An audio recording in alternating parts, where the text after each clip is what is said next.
วัสดีทุกคนมาอยู่กับเราซีซ่าไม่ได้ว่าจะมาแต้มรูปคนแบบคนเต็มตัวแบบหันหน้ากับหันข้างเนาะโดยในขั้นตอนลำอิดเนาะแม่นเขากัดขึ้นวงมวลมาประมาณ7หน่วยเนาะเขากัดแบ่งส่วนมันวิธีนี้มันจะเห็นให้เราแต้มได้ง่ายขึ้นเนาะเพราะว่าถ้าเราแบ่งมา7ส่วนแล้วมันจะเห็นให้ภาพมันบ่ออกจากขอบมันนะมันจะภาพกับแก้มันจะสมดุลกันแต่ว่าถ้าเป็นเด็กน้อยเขาก็จะใส่ประมาณ4-5 หน่วยก็ได้โดยตอนนี้แม่นเขาก็เริ่มจากการ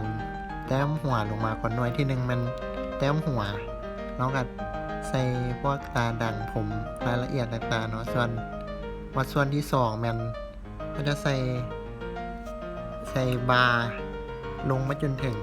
แถวเอิกเนี่ยนะส่วนหน่วยที่3เนาะมันเขาจะใส่ตั้งแต่แถวเอิก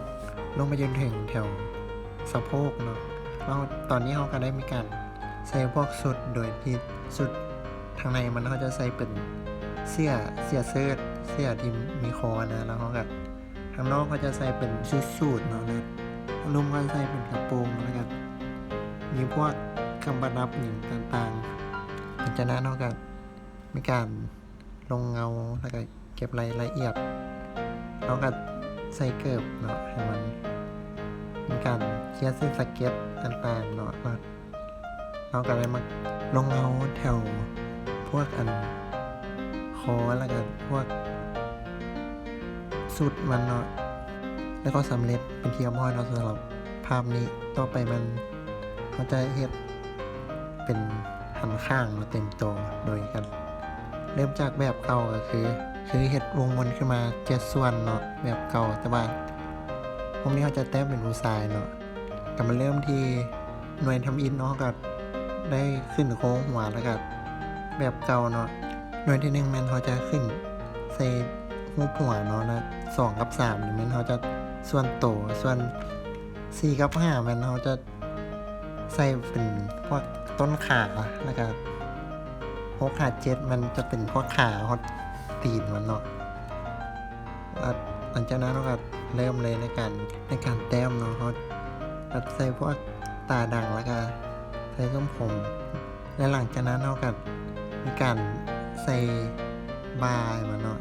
ส่วนสุดมันเขาจะใส่เป็นคล้ายๆสุดฮูดที่มันมีทั้งหลังคุมไว้เรามีการไปแก้ทรงผมใหม่เนาะเพราะว่า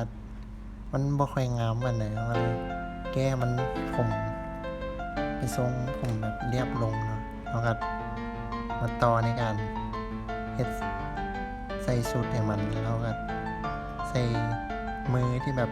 มีถุงมือนะแล้วก็ลงมาถึงขาเนาะขาเดฟเกิดเพราะกันจะเป็นเกิดแบบบางตุ๊บธรรมดาแล้วเนาะแล้วมีการเก็บรายละเอียดพวกทรงผมนะครับสุดมีการลงเงาพวกผมแล้วก็พวกเครื่องต่างๆเนาะจะทาทับไปเลยเป็นสีดำไปเลยเนาะแล้วก็มีการเซ็นลายเซ็นเนาะนะครับสำเร็จไปเรียบร้อยเนาะสำหรับภาพนี้ก็ต้องขอบใจทุกท่านที่รับชมมาจนถึงตอนนี้มาเจอกันใหม่คลิปหน้าเนาะสำหรับวันนี้ขอบใจวันดีบ๊ายบาย